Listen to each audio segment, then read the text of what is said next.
ایک شخص رسول اللہ صلی اللہ علیہ وسلم کی خدمت اقدس میں حاضر ہوا اور اس نے عرض کیا، یا رسول اللہ کی راہ میں لڑائی کی کیا صورت ہے؟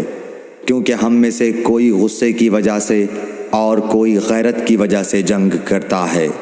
تو آپ صلی اللہ علیہ وسلم نے اس کی طرف سر اٹھایا، اور سر اس لیے اٹھایا کہ پوچھنے والا کھڑا ہوا تھا۔ پھر آپ صلی اللہ علیہ وسلم نے فرمایا، جو اللہ کے کلمے کو سر بلند کرنے کے لیے لڑے وہ اللہ کی راہ میں لڑتا ہے۔ صحیح بخاری حدیث نمبر 123۔ رسول اللہ صلی اللہ علیہ وآلہ وسلم سے رمی کے وقت پوچھا جا رہا تھا تو ایک شخص نے عرض کیا، یا رسول اللہ، میں نے رمی سے قبل قربانی کر لی۔ آپ صلی اللہ علیہ وسلم نے فرمایا، اب رمی کر لو، کچھ حرج نہیں ہوا۔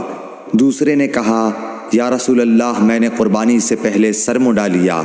آپ صلی اللہ علیہ وسلم نے فرمایا، اب قربانی کر لو، کچھ حرج نہیں۔ اس وقت جس چیز کے بارے میں جو آگے پیچھے ہو گئی تھی آپ سے پوچھا گیا، آپ صلی اللہ علیہ وسلم نے یہی جواب دیا، اب کر لو، کچھ حرج نہیں۔